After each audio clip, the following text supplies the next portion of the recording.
Hello, and welcome back.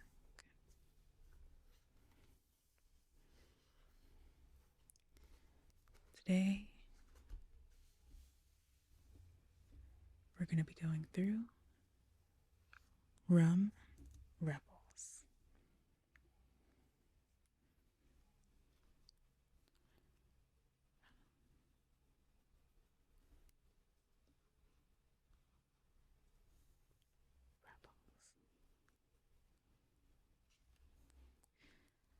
A celebration of women revolutionizing the spirits industry, complete with cocktail recipes.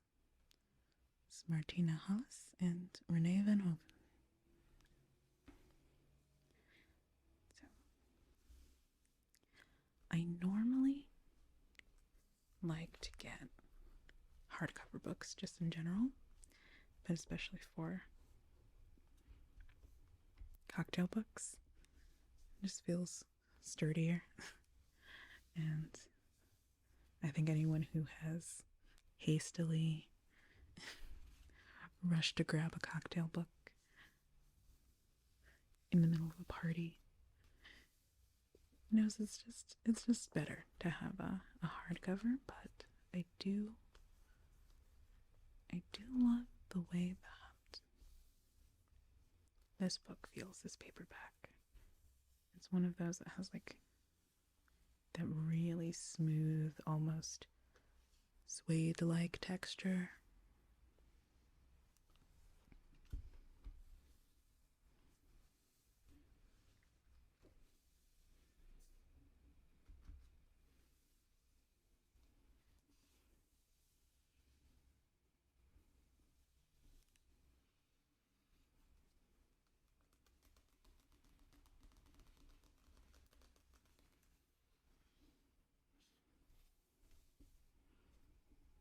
But yeah, this book is really nice. It's more about the women than the cocktails. I mean, there are some great cocktails in here, but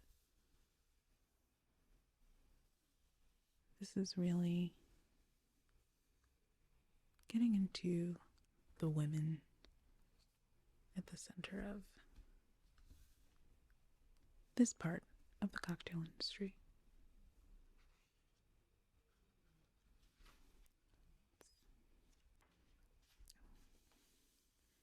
Got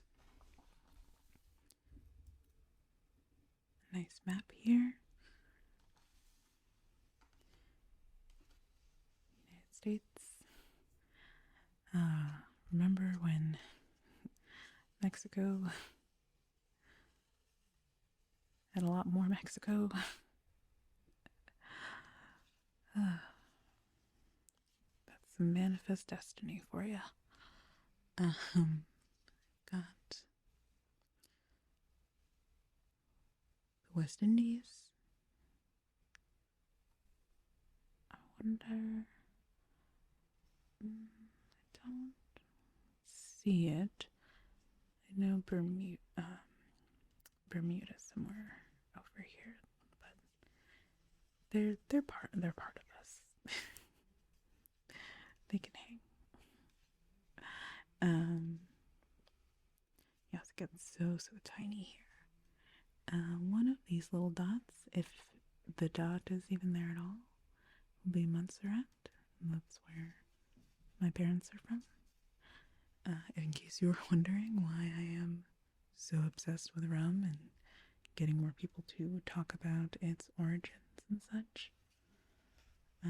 Where, this is where this all started, this general region. And a lot of it was being done by enslaved people against their will. But even through that, after getting through all of that, I think there are some people who are trying to find the good in making rum. Because it is I think exploitation isn't unique to any one industry, but it's rare to have a spirit so just entrenched in such a dark part of history, and to see the people who are really working to make it not just, I don't know, whatever Sailor Jerry you can find near you, but really let people know about the magic that's happening here, the hard work that people are doing based off of the work that their ancestors were doing. Now, that being said, I'm gonna do a little flip through. There's some photos in here, but they're generally kind of sepia tone. Not always, but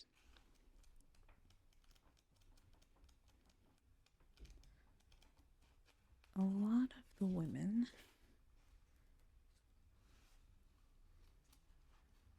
are Latin American, or they are Indigenous Americans, or they're just white Americans, but women, which is already a feat in this industry.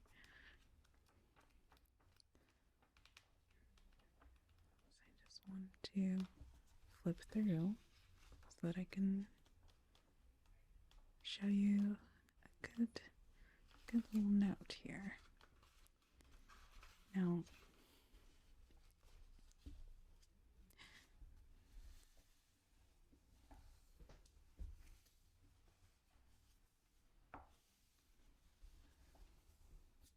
this is Trudianne Branker. Trudianne Branker. Working with Mount Gay in Barbados.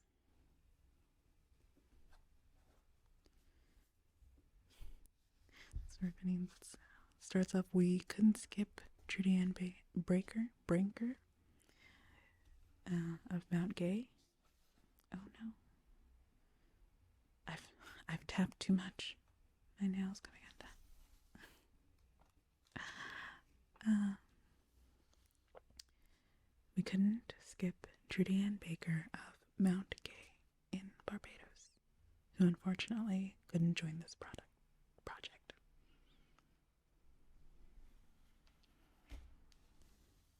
I do appreciate them including her, even though she couldn't contribute as much as some of the other women in here. One, Mount Gay is a big deal, and Bayesian rum is also quite a big deal. So I think a lot of other authors would have just not included her at all. But it's nice to get at least a little bit about her. She works for the oldest rum company in the world. Graduated from Howard University. And she became the first female master blender of Mount Gay rum in 2019. She took over from her mentor. So yeah, an important woman in history. And then we also have Renegade rum. So yeah, here they call out this group of women who are making their own rum in Grenada. It's called Renegade rum. So So, just given what I just spoke about at the beginning, I figured it was important to start with these ladies. Some West Indian women taking on the legacy of rum. We have Carla, Anka,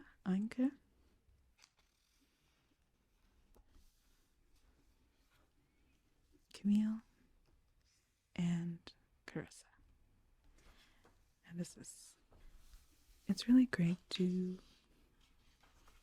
see. I just wanted to start back here. I know I've already started a trend of taking you to the back of the book at the very beginning, but I thought it was important to single out some shifts that are happening, some West Indian women who are getting into being at the forefront of what rum is going to be in the future. So, yes, let's have some fun. Let's see. I think the intros, it's very girl power. Really gets you fired up to read about these Rum Rebels. Chapter 1, of course, I'm gonna love a nice history chapter.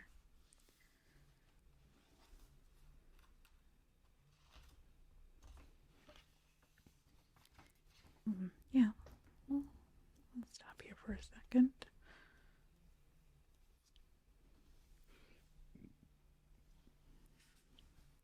We'll stop here for a second. Let's see. Later, the religious Greek and Roman empires regulated women and alcohol, a theme that would return over and over throughout time. Several religions, including Christianity, forbade women from drinking alcohol altogether. Women who tried their hand at distilling, considered a form of alchemy, were deemed witches and burned to death. So, pretty classic. A woman is smart, and so she is a witch. It must be magic.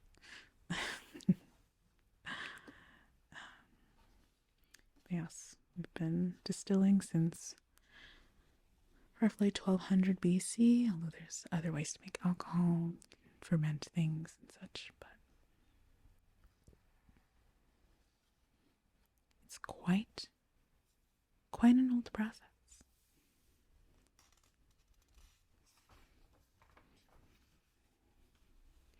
So yeah, it is interesting to think about the limitations placed on women over time.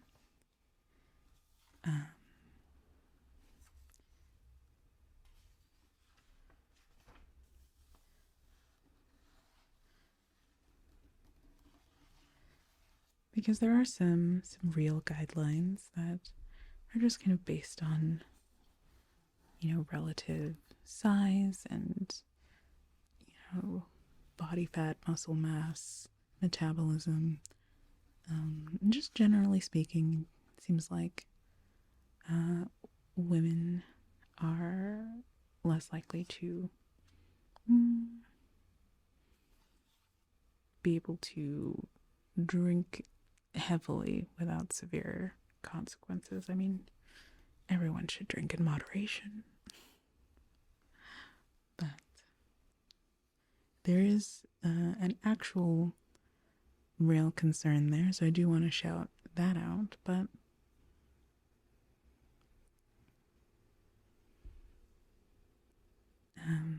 there is something about not letting a woman find out her own limit. But that's nothing new in our world. limits being placed on women. So,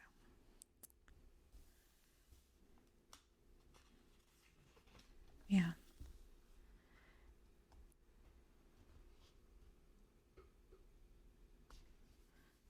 Let there be rum. Oof. Just sorry, I'm just reading Christopher Columbus's name. I have to move on. I feel confident the previous thought I had was not finished, but truly seeing Columbus's name is taken any of the rest of that thought out of my mind. So,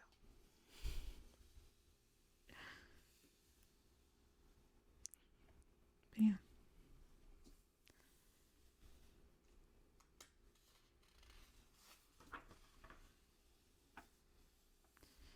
Yes, naturally, combination of World War One and Prohibition. You just start to see more women getting involved in the business of rum and just the business of alcohol in general. Even though another faction of women were a huge part of the temperance movement that brought about prohibition in the first place.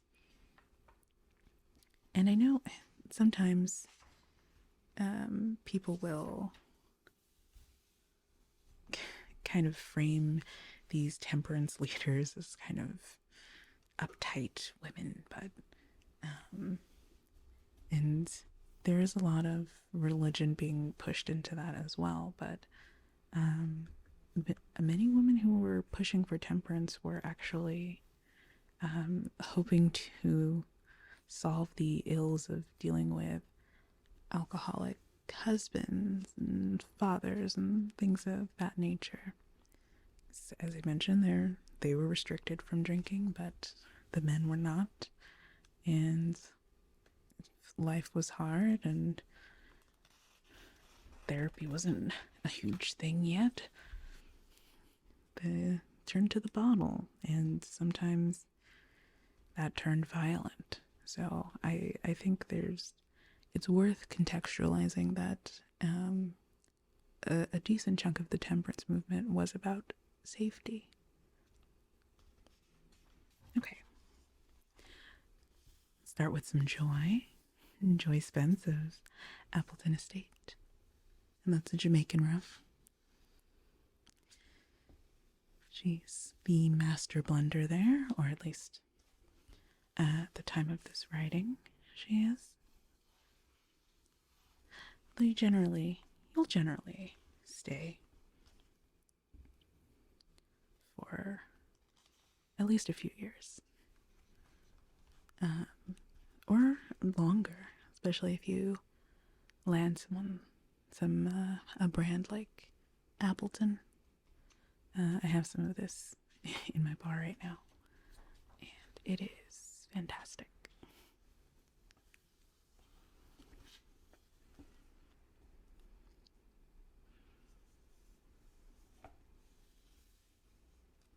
Yes. She is a Jamaican, I believe, if I'm remembering correctly.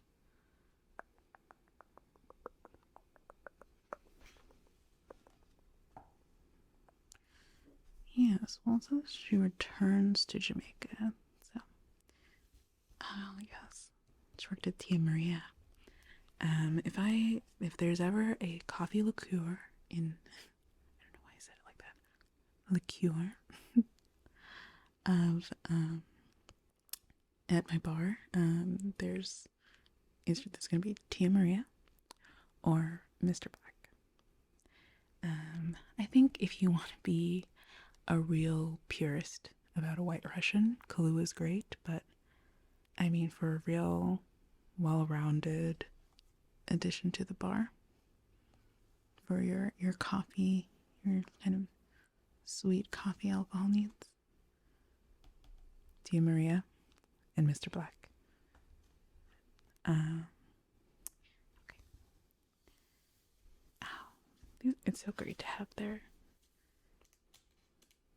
photos growing up, and just to like have these women have their stories be told, you know?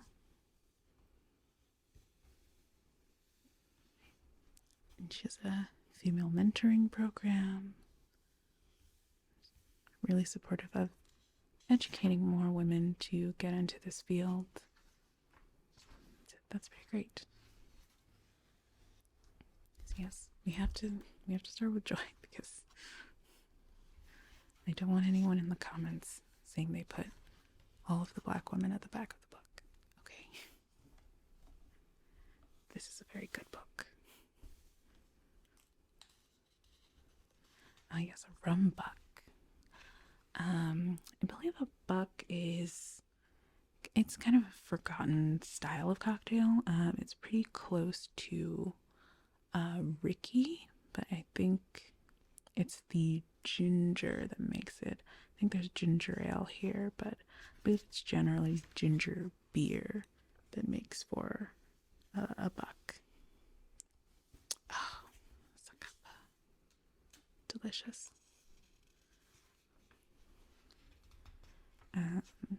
Yes, Ana Lorena Vasquez MBA. Or Lorena, two friends. I love all of the names. It's such a thing. I feel like in the West Indies and Central America, it really helps with kind of keeping an oral history.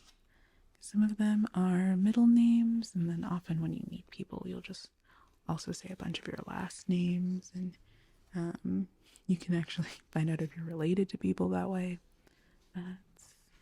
It's really nice and fun. It is one of the things I'm very grateful for, to have the ability to build a little bit of culture and be able to trace it back and not have necessarily as much document tampering or lack of documents at all that typically happened in the US.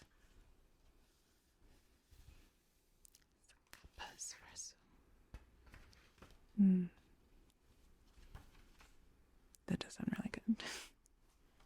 Listen, even without the Zacapa, try a little orange peel in your espresso. You're gonna have a good time, okay? Trust me.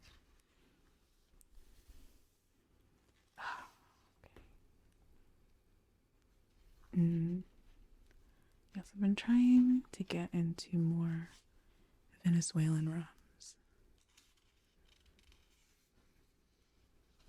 I think, I wish I could remember what the drink was, but I had a drink at a bar a little while back, and it used a Venezuelan rum.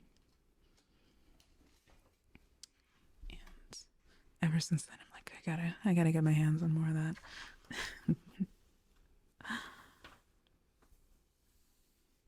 I'm sure I have a photo somewhere in my phone of what it is. Let's see.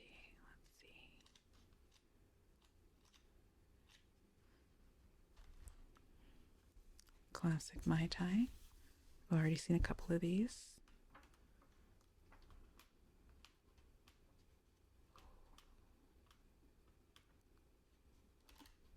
Oh, this is so gorgeous.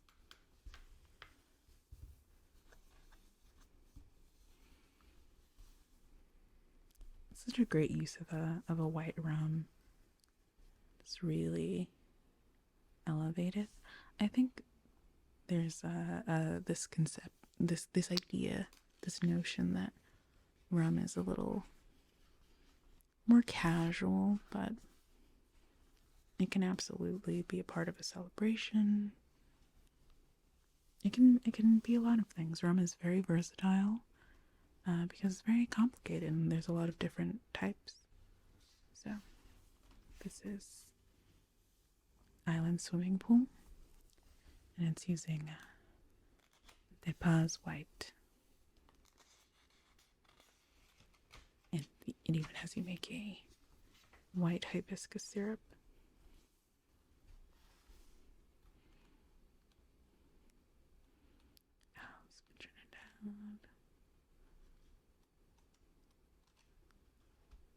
what did I really want to show you?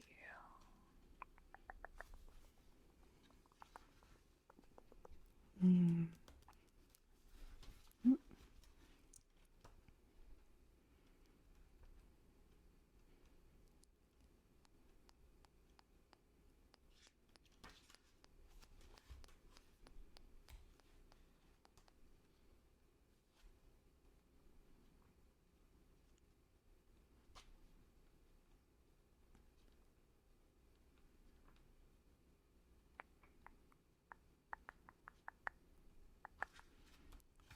Oh, there's something in here that I really wanted to. Something I really wanted to share with you. If I can find it.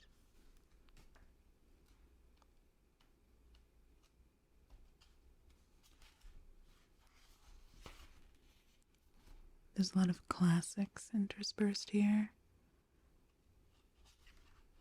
There's like here's a daiquiri.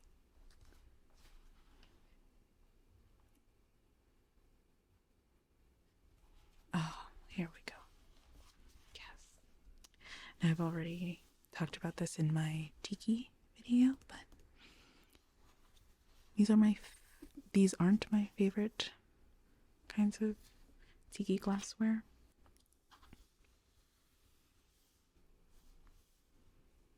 But it serves a good purpose. You ultimately just want this shape of a vessel to really hold all these ingredients, because a lot of tiki drinks aren't like this. They have quite a lot of ingredients. So, and you're adding a lot of ice, and you just need the space.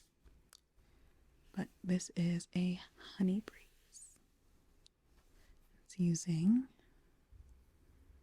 Don Q Reserva, and that's an aged rum at 7 years.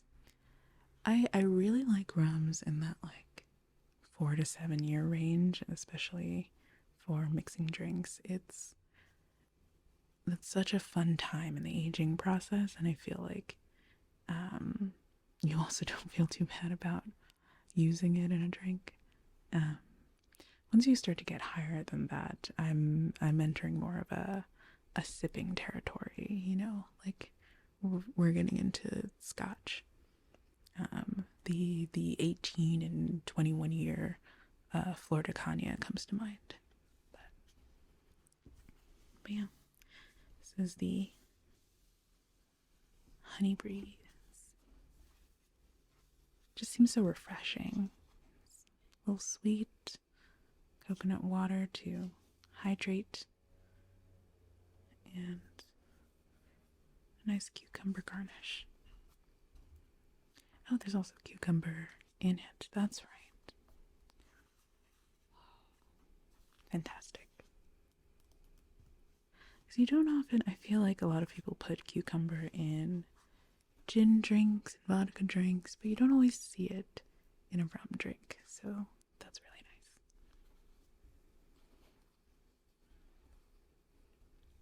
nice. An ancient Maori myth tells of Tiki, the first man. Inspired by the sentimental appeal of an idealized South Pacific, tiki culture popped up in 1930s California and spread around the world. Now, I've done a TikTok video about this. I feel like I've done a lot of videos around this, but it's a complicated situation where I feel like now we're in a pretty good space about respecting cultures when it comes to tropical drinks and tiki drinks. But yeah, in the beginning, the original tiki culture was just kind of combining a lot of these South Pacific iconography and, like, honestly, a lot of religious iconography with Caribbean, West Indian kind of locales and just this shared kind of equatorial vibe of paradise, and just kind of commodified it into one big culture, even though in both cases, South Pacific and the West Indies, it's actually a lot of little cultures that are close together. So, God's independent consultant.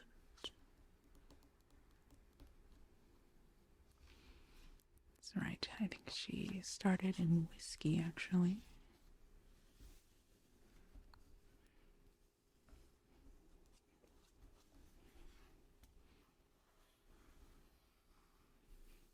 Yeah, no, she works with a lot of distillers.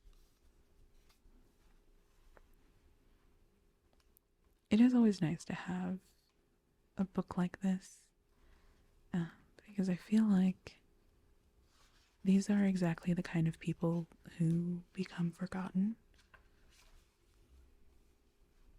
But now they won't be, because they're in this book, and I have this book. And you can have this book too if you'd like. I promise this series isn't just trying to sell you books,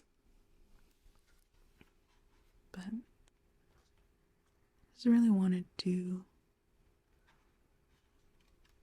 share some of the ones that I actually have and actually believe in. And if that helps you fall asleep, or feel more relaxed, then I'm happy to help. Alright. Have a great rest of your night.